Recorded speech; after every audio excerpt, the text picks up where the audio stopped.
This is Unit 8, Lesson 6A. And so this lesson is kind of doing everything that we've done, but completely backwards. So we're going to be looking at a graph, pulling information off of that graph, and then writing an equation.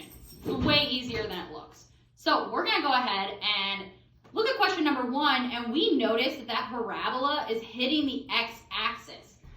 It's hitting our x-axis at x equals -4 and at x equals 2. And you know what? I'm actually going to write that side by side. And in a second, you'll understand why. So we're going to write it like this. We can actually make an equation just from this. And so we're going to do backwards what we had done last class. We're going to move this 4 over. So we have x plus 4, and now it equals 0. And on this side, we can do the same thing. We're going to move this 2 over. Whoop. And on this side, we're left with x minus 2 equals 0. Well, we have two equations right here, just like we had before. So we can pop both of those in a parenthesis. And I think that some of us probably see where this is going. We can now use the FOIL method. So FOIL method tells us to do the first terms times the outside terms times the inside terms. And then we have our last terms. All we have to do now is combine like terms. And look at that. We have a quadratic equation. And we know standard form of quadratic equation always says y equals. So let's go ahead and look at a second one. So for question number 2, this one's a little harder to read the graph, but the graph is hitting at x equals 7 and x equals 8. So I can go ahead and move that 7 over, and I end up with this, and I can go ahead and move that 8 over, and I end up with this. I can plop both of these in a parentheses now. And I can begin to FOIL.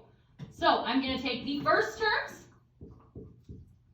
then the outside terms, inside terms, and the last terms. My next step is to go ahead and combine my like terms, which would just be right here.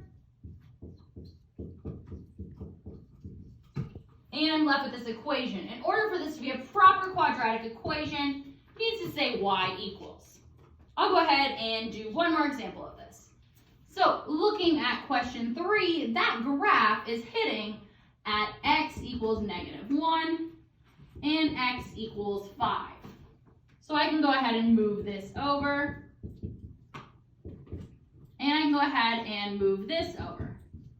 Then I can plop them in a parentheses and begin to FOIL.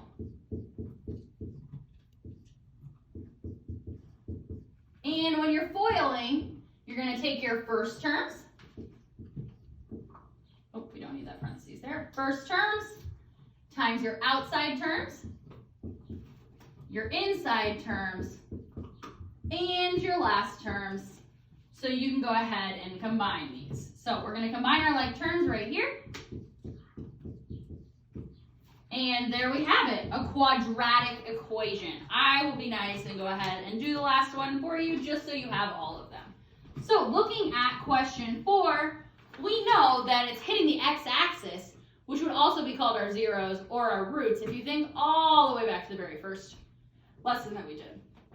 So our roots or our zeros are where it hits the x-axis, and in this case it is hitting here. I can go ahead and make an equation by moving that one over. And we can also move this one over.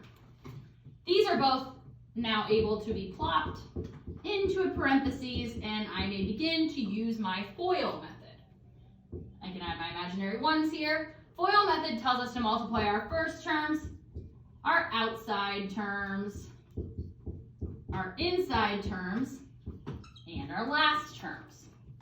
Then from there, we're going to combine our like terms and stick a y equals in front so it's in standard form.